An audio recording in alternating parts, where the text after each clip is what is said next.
Welcome back to my channel. Today I have 3 of my ultra hi-fi members. Okay, my closest supporters, and of course Carlos, who is hiding in the corner at the moment.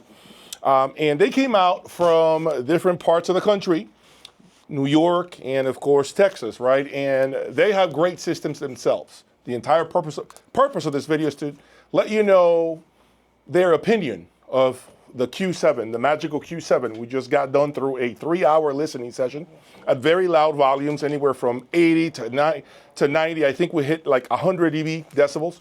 So I want them to talk to you all about what they found with regards to this 2017 best loudspeaker of the world at that point in time, of course. So I'm not gonna censor it. They're gonna tell you what they heard. Guys, please feel free to be open with my audience. They appreciate that.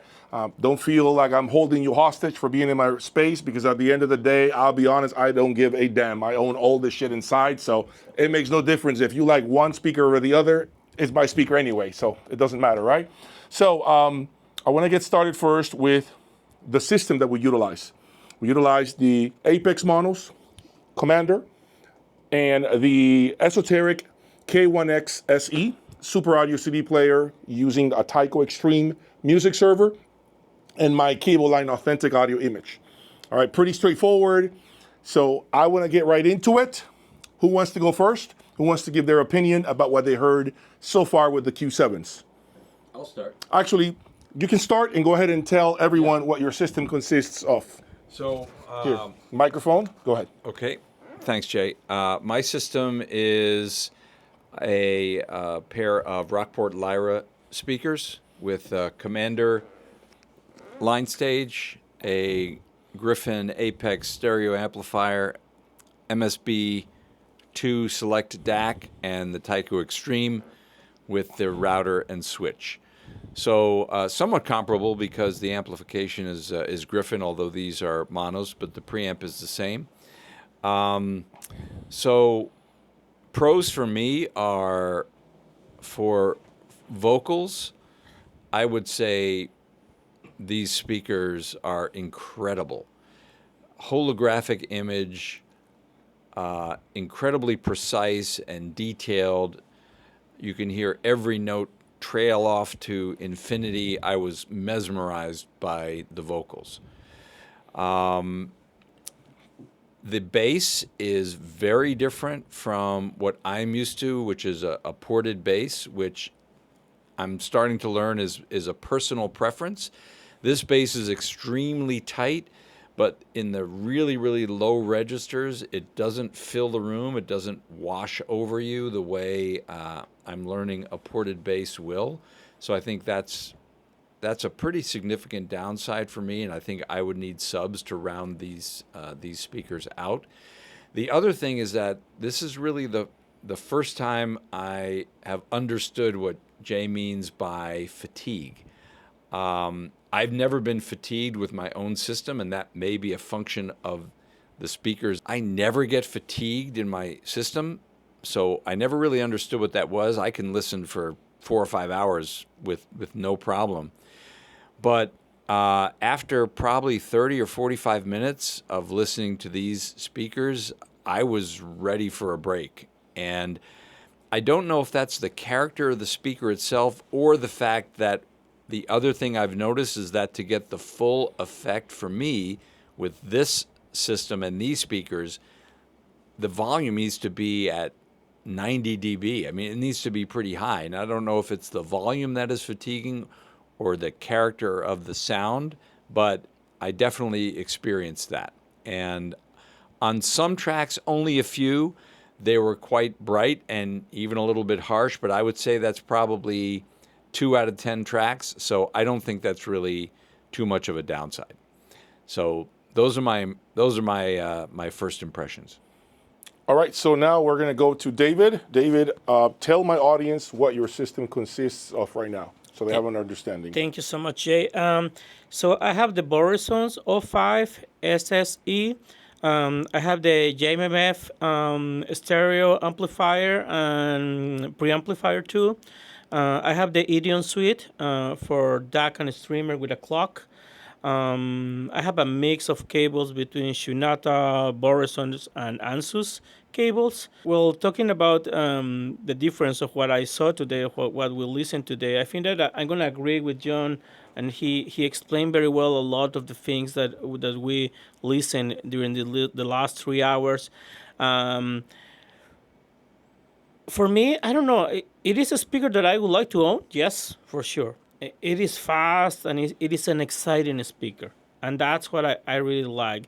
You have to play it at loud levels in order to really enjoy, to get what the speaker can get, and I really like that part. It has downsides like it is a little bit fatigued, and it is not because it is like bright with what we understand as bright. It's very detailed, and when you listen to that at 95 decibels, it is something. Vocals are amazing. Bass, I cannot put in words what I listen to it. I like it, but it's pretty new to me because it is like it is not a ported speaker. All right, it's not ported, correct. Yeah, it's not ported, so it is different. So I think that I'm still like learning about it. We'll listen for a few hours, but it's something that you have to live with, and I have lived with ported speakers for the last year, so it is totally different.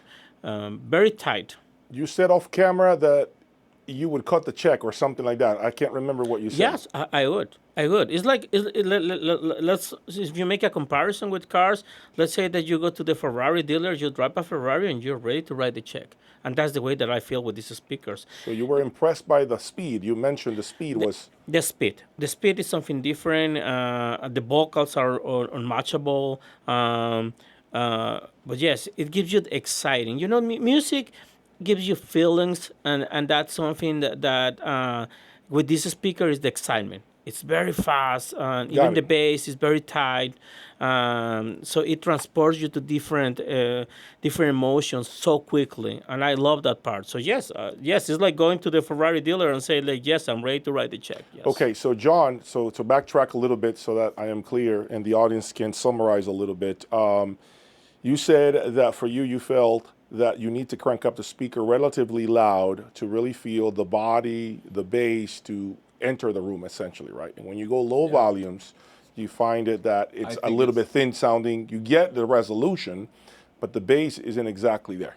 I think the full picture of the speaker is lacking at anything under 85 decibels. Average decibels, yes. Average decibels. Yes. And to use David's GT3 and out, like I've raced GT3 cars, so I could probably drive this car for a 50-minute race, but there's no way I could drive a 24-hour Le Mans race with this system. And that's, I feel like it's also something that I share with you all, my Ultra Hi-Fi members, as well as my YouTube audience, which is, you know, when you get into a speaker like this, it's a different feel. You almost are looking for a seatbelt to put on because it is a very fast, holy crap type of feeling, right?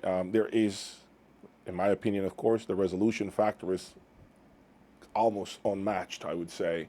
But the clarity is something that I think you both mentioned off camera. It was mind-boggling. The first comment out of your mouth, John, was the clarity of the speaker. Yeah, the clarity is off the charts. Crazy, right? Crazy and wonderful and enticing. Gotcha. For sure. Okay. For sure. All right, so Cavin, now tell my audience what you own so they have an understanding of your reference point. It's important that we share with them. Thank you, Jay. And again, thank you so much for hosting us. It's always a wonderful experience. My current setup now is the Griffin Trident 2 speakers powered by Block Audio monoblocks, and preamp is the Audio Research Reference 6 SE preamp. And then as source, I have both analog and digital is the Orender N20 and MSB DAC with the digital director, the reference. And I've had Wilsons before, and I've had Magicos before, and I do gravitate towards Magical sound. I love the Magical tweeter and the mid-range, and this demonstrates, again, it gets demonstrated again with these speakers. The vocals are so crisp, so clear, the resolution, the mid-range just lingers and floats in the room with a great sound stage. And as John and David mentioned, the clarity is really wonderful. And I am a fan of the Magico bass. I have Magico S subs as well at home, and I like the tight, fast bass and the quick drop-off. And that is evident here. I think with these particular speakers, they do demand quite a bit of power, and in order to get the full in-phase experience, in-phase and in-your-face experience, you do need to crank up the volume, which is not usually my style. But it can certainly be attained. I think that these speakers would benefit hugely from tubes, whether it's a tube preamp or maybe tube DAC, maybe even tube amplifiers. I think that it would add a little bit more organic sound. They are analytical, which is not a bad thing. Again, everything is a trade-off. I mean, you don't get that clarity and resolution unless you have a very clinical speaker. And so they need work, but they can be very captivating. They are captivating. And again, a great experience. Okay, any of you, I will ask you, I'm going to move the camera, guys, so excuse me. I'm behind the camera because I want to see them talk. You've heard a lot of Magico speakers. My comment to my audience was, I feel personally this has been the smoothest Magico I have heard. And I think, David, you alluded to that. Yes. Right? Yes. You felt that you were impressed by how, I mean, we were driving them pretty loud. And one thing, John, to your earlier point about, understanding the element of fatigue, it is important that we say that loudness is loudness no matter what it is, whether it's bright, warm, whatever it is. It's still, it takes a beating on your ears, no matter what. The ears don't know any different. It's just loud. And so I do think that even if the speakers, let's say, were warm, let's just say warm, to put a connotation there, when you're listening at 100 decibels, peaks, it's going to be a short listening session oftentimes, Right. for anyone. But I feel with this speaker, you have to listen at 90 plus. Okay. I feel with this speaker, I would not enjoy it at anything less than 90 dB. Understood. And that's, I think, the issue for me with this speaker. I had the wonderful opportunity to listen to the M7s for 4 to 5 hours. I had no fatigue at all. And not totally sure why that is. We were listening at lower levels, but I think at lower levels with the M7, I got that same just ethereal vocal mid-range experience, and I think that's significant. So I feel like to enjoy this speaker, I need to listen to it at a decibel level that would limit my listening sessions in terms of time. You need to give it gas you need to press the volume button to open them up, basically. And that limits how long you can listen. Okay. I think, for me. Go ahead, David. I think but that's exactly the example with the Ferrari or the GT3. Like, in order to enjoy those cars, you really need to go fast. Interesting. I didn't think about that. Yeah, That's a very good point. But You can't really enjoy it at 30 miles per hour. If you drive very a interesting, Bentley, actually. then Wow. you can go 30 miles an hour and enjoy everything, the leather, Yeah. the AC, everything. But when you drive like a fast car, like a race car, you need to go fast. I know. That's a very good point. I will give him that. That's a very interesting point I didn't think about. And staying on the race car analogy, it's a little bit like the track version versus the street version of a Yes. race car. I think that John knows Lamborghinis. I mean, when they made the GTO for the track, the suspension is stiffer, the AC is missing, everything is just more to the ground and bumpy. And so I think the typical M series that I'm used to, like the M3 and M2, I've never had the privilege of listening to the M7s, but they're a little bit rounder. This is more edgy, and so and so, again, it comes with pros and cons. I think you can get the sound experience that you desire with these, but they need a lot more work, whether it's cables or tubes or positioning and such. But for sure, very Cool. Well, I think that it comes. I wanna say something that we didn't talk about that, and it's the system by itself. You know, Yeah. you have the Apex monos, which are like very fast, are probably the best amplifiers in the world, but they are fast, and you have a system that match that. If you put some tubes here and there and you change a little bit, probably it will change. There are some compromises. Yeah, it will be You'll different. lose some things that you're hearing right Yeah, now. exactly. That you're not going to know what that is until you swap it. Yeah, You might get maybe a sweeter, to your point, maybe the engagement factor, but you may lose that thrust and that holy crap feeling. yeah. So it's a very difficult thing. It's a trade-off.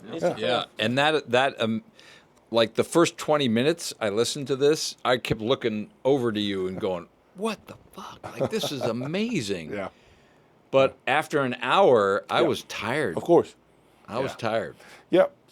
So now, what we're going to do, now that we have given my audience the opportunity to hear your unbiased opinion, we are going to switch over to the Sonos Faber. So we're going to pull out these Italian loudspeakers. Carlos and I are going to do some work. We're going to listen to them. We're going to break for lunch after that, and then come back and listen to them for about 2-3 hours, and then come back with more thoughts about the Sonos Faber now, and then we can do the contrasts, and you guys can give your opinion and see from 3 people that are seated which ones, how many choose the Sonos Faber, and how many stay with the Magico. It'd be interesting to know. Again, this is all subjective, and I want everyone here to be their own person, not be biased by what the person next to you is saying, because nobody can be mad at each other. At the end, it's an opinion. Yeah. You all have different systems. Yeah, like So- Dave said he would write the check. I would not. You see what I'm saying? I would not. Yeah. Not. So there you go. So stay tuned for more, guys. Thank you for your support, and I'll talk to you soon. We'll be right back with part 2 of this video with our thoughts of these magnificent loudspeakers. Their thoughts, actually, not mine. I'll talk to you soon. Peace.